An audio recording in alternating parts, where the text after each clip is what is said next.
순서가 네. 우원식 의장의 그 당선에 대해서 누구 한두 명이라도 나와가지고 논리적으로 설명해줘야 되는 거예요. 왜 이 뭐 사람은 때문에 그런지. 추미애가 안 되고 내가 우원식에 기대에 걸었고 나는 이거는 이 민주당도 지도부도 있을 것 같아. 우원식 민 사람들이 그런 사람들이 해가지고 우원식이 더 필요하다 지금에 그걸 만들어 놓고 네. 6월 국회 이후에 우원식이 그거를 기대에 충족을 시켜줘야 되는 겁니다. 제일 우선적인 거는. 네. 근데 만약에 우리가 사실은 국회의장에 대해서 이게 관심 갖게 된 건 김진표 때문에 그런 거 아닙니까? 사실 그렇죠. 그전에는 국회의장이 뭐가 중요해요. 근데 또다시 특검법 나오고 이럴 때 김진표와 비스무리한 행태가 되면요. 그러면 저는 이거는 민주당 지도부가 다 책임져야 된다는 거예요. 그래서 영림이 가면 안 되고 우원식 의장이 잘하도록 그걸 만들어내야 되는 거죠. 그래요? 어떻게 보십니까, 김종대 의원님? 예, 제가 조금 우려되는 점은 근데 이제 당원의 권한을 늘리는 방향으로 해법이 나오고 있지 않습니까? 네. 이건 이제 이재명 대표가 사실상 전 사과를 한 거라고 봐요. 네. 그런데 이게 지금 의회에서 국회의장이라든가 원내 구성은 대의 정치거든요. 그렇죠. 여태까지는 그 자율성을 인정해 주는 게 상식이었고 관례였어요. 그런데 지금은 저기 이제 당원들이 직접 민주주의를 할 수 있는 길을 더 트겠다 그러는데 제가 보기엔 민주당은 이미 상향식 그 체제가 오히려 과도하다 싶을 정도로 너무 많이 지금 확산이 돼서 문제인데 여기서 뭐 당원 지분 10% 또 뭐 권한 2배 향상 네. 이렇게 되는 것이 과연 올바른 해법이냐 이거는 정치는 모든 걸 당원한테 물어보는 것도 있지만은 고도의 정치 행위가 있고 이걸 책임 있게 결정하고 나가는 어떤 의원단이 중요한 것이지 매사를 어떻게 앞으로 당원들한테 이걸 갖다가 물어보고 통제하고 이런 방향으로 이게 질서정연하게 가겠냐는 거예요. 그래서 지금은 상당히 지도부가 급한 것 같아요. 여러 가지로 아니 급해서 이렇게 하게 그렇지. 되면은 네. 우원식 의장이 선출된 게 잘못됐다는 걸 인정을 하겠다는 취지가 돼버리고 그렇지 않습니까? 아니, 그게 지금 저기 정청래 의원하고 우원식 의원 설전이 네. 계속 벌어질 게 싸우고 바로 있죠. 그 내용입니다. 네. 그게. 아 그럼 엎어버리든지 번복을 하든지 어차피 당내 선거 아닙니까? 그래야 되는 거지. 잘못됐는데 이거를 사후 약방문으로 뭐 당원 걸리려고 이렇게 한다? 이거는 맞아, 그건 아닌 것 우원식 같아요. 의장한테도 그렇고 그러니까 지금은 우원식 의장이 모든 거를 잘할 수 있도록 다 백업하든지 설명한 다음에 못하면은 그 뒤에 책임을 얘기해야 되는 거예요.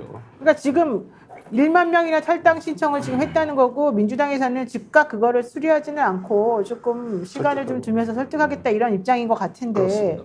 지금 당원들이 이렇게 1만 명이나 탈당할 정도로 화가 난 근본적인 본질적인 문제의 핵심은 정확히 뭡니까? 그러면? 그러니까 일단 우원식 국회의장은 되돌릴 수 없는 네, 거예요. 그렇죠. 지금 뭐 결과가 나왔기 때문에 말씀하신 것처럼 우원식 의원에 대한 당원들의 미흡함에 대해서 우원식 의원이 그만큼의 모습을 보여주면 되는 문제라고 저는 생각을 하는 건데 네. 기본적인 건 예를 들면 그 전에 숫자예요. 그 숫자가 모든 걸 다 나타내지 않습니다만 미디어토마토 여론조사에서 70% 정도가 나왔단 말이에요. 민주당 지지층에서. 그 다음 여론조사가 다른 조사 같은 경우도 50%가 나왔어요. 근데 다른 후보들 같은 경우는 4%, 5%, 4%, 3% 정도가 나온 상황이에요. 일단 많은 어떤 그 여론, 특히 이제 이쪽 진영의 여론 같은 경우는 분명히 우원식 의원보다는 추미애 의원이 전반기 국회의장으로 낫다라는 판단을 했을 것이고 그것들을 국회의원들이 다 알고 있었다. 다 아는 상황에도 불구하고 저희 89대 80이라는 상황이 나온 거에 대해서 아무런 설명이 없는 것에 대해서 그렇다면 당원들의 요구에 대해서 국회의원들이 왜 그런 판단을 했는지에 대해서 설명을 요구하는 건데 설명을 아무도 하지 않고 있다는 건 자기들이 몰랐거나 아니면 비밀리에 어떤 모의를 했다거나 라고 어떤 당원들이 느낄 수밖에 없는 측면이 분명히 있는 거죠. 저 그래서 이 부분과 관련해서 설명이 좀 필요한데 아무도 설명하지 않는다. 저 그렇다면 여기에는 설명할 수 없는 무엇이 있는 거 아니냐. 그게 뭐예요? 블랙박스. 근데 이 부분은 제가 볼 때 한 가지가 아니라는 거예요. 전 다 모여 있을 거라는 거죠. 그러니까 제가 이 방송에서 계속 얘기했었습니다만 이제 중요한 건 어떤 당원들의 결정된 전체 함의가 아니라 개별 의원들의 어떤 개파들이나 어떤 모임들의 이익들이 스며들어 오는 거예요. 이 공간 안으로. 스며들어 오면서 자기들의 그런 뭐 주류가 있겠죠. 20, 30명 뭐 이런 사람들의 판단들이 오히려 추미애보다는 적어도 우원식이 됐을 때 훨씬 더 유리할 거라는 판단을 했을 수밖에 없다. 아니 더 좋은 뜻이라면 아니 추미애 당선인보다 우원식 이분이 나와서 하게 되면 훨씬 더 우리가 더 강하게 나갈 수 있어라고 설명하면 되는 거죠. 설명이 돼야 그러니까 되는데 뭐가 설명이 더 안 유리하냐는 거예요. 제 질문은 예를 들면 뭐 윤석열을 퇴진시키는 데 있어서 네. 추미애보다는 오히려 우원식 의원이 더 이 노련하게 해가지고 상대편을 무너뜨릴 수 있고 이래서 우원식을 밀었다 이렇게 설명이 나와줘야 되는데 그러니까 그런 설명을 했으면 모를까. 아무도 설명을 안 해요. 설명을 안 하니까. 아무도 설명을 안 해요 지금. 그러니까 제가 추정해보면 그런 거거든요. 그러니까 소위 말해서 추윤 갈등의 이익이 어디로 갔느냐 이런 네. 거죠. 네. 윤석열에게 간 거 아니냐. 윤석열 대통령이 만들어진 판이 여기서 만들어진 거 아니냐. 그럼 22대 국회에서 국회의장인 추미애 당선인이 국회의장으로서 이런 역할을 하게 되면 또 이런 일이 벌어질 거 아니냐.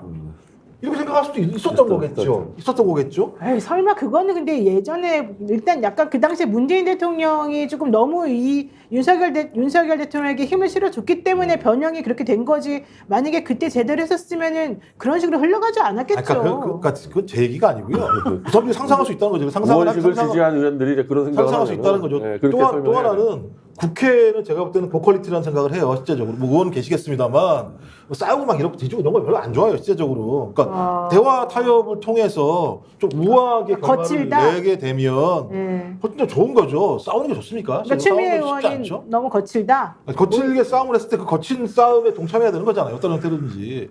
이 문제는 네. 지금 이거 선악을 논하기에는 그동안 총선 심판 뭐 200석 프레임부터 해가지고 지금 추미애 의장론까지 해가지고 너무 저기 기대치가 높아요. 네. 예, 지금 이 순간은 판단하는 것보다 일단 진정시키는 게 우선이고 네. 여기서 책임론을 어떻게 결과를 만들어낼 수가 없어요. 근데 요 양상하고 내가 똑같은 장면을 발견했다고. 어디서 뭘 발견해요? 넷플릭스에 더 HO라고 있어. 더 H.O. 그거 되게 재밌어. 한국 영화 시리즈인데 어. 거기에 이런 장면이 나와. 이제 밀폐된 공간 안에서 1층부터 8층까지 각자 들어가 자는데 게임이 벌어지는데 문제는 화장실이 없어서 똥을 누구한테 어느 방에 놔두느냐로 해가지고 투표가 벌어졌는데 8층이 5표가 나와가지고 8층으로 몰아주자는데 8층이 말을 안 듣고 문 걸어 잠그고 해가지고 개판이 돼가지고 네. 게임이 깨지면 전부 손해가 많거든. 그러니까 수습책이 나와 거기서. 네. 그 영화를 보시면은 네. 어떻게 수습책이 나왔어요? 아니 그러니까 그건 내가 3층이 대신 가져가기로. 그랬는데 뭐냐 하면은 똑같아. 요 투표하고 3% 우원식 지지였고 네. 추미애 45%, 네. 48%까지 나왔단 말이에요. 그런데 3 내지 4% 되는 후보 둘이 사퇴를 했단 말이에요. 그랬죠. 그러면 사퇴 과정에 문제가 있었다고 봐야 되는 거예요. 단순히 지지율이 아니라 그 사퇴를 만들어내는 과정에서 출렁인 거 아니냐 이거야. 이게 그러지 않으면 그 다음엔 변수가 없었거든요. 이게 변수라고. 그러면은 이제 그 8층에서 똥을 다 가져가기로 한겨. 근데 제일 권한이 세. 그러니까 안 들고 판 깨자 그러니까. 그러니까 그 두 가지를 해석하는 의견들이 많아요. 현실적으로 당시에 조정식 의원이나 정성호 의원이 이제 그만두거나 단일화하는 과정에서 오히려 빈정이 상했을 것이다. 오히려 더 거부감을 많이 느꼈을 것이다가 첫 번째 이유였고. 자 이거는요. 두 번째는 후보 사퇴를 안 하고 사자 대결로 갔으면 추미애가 당선되는 겁니다. 추미애 후보가 되는 겁니다. 원래는 이걸 할 필요가 없었어요. 이 과정을. 네. 뭐하러 사퇴를 시키고 정리를 하냐고. 그걸 누가 이미 사퇴시켜요? 사자 대결로 가도 추미애 후보가 거의 절반의 표를 가져가는 분위기였는데 네. 굳이 그걸 왜 저기 사퇴를 시키냐 이거요. 그러면 과정은 그 다음에 벌어진 거거든요. 네. 네. 그렇게 추정이 되는 거죠 지금. 그러니까 이런 부분에서 앞으로 의회에서의 어떤 국회직을 선출하고 앞으로 상임위원장부터 줄줄이 되기인데 네. 선거 앞으로 할 거 많습니다 지금. 자. 이러다 보니까 네. 이 무리한 어떤 기획 조정 이 과했던 거 아니냐 하는 생각이 들어요. 자, 그러면 TV의 홍보를 정치권색. 예. 다시 제가 말씀드리죠. 예. 구독, 좋아요, 사랑입니다. 예.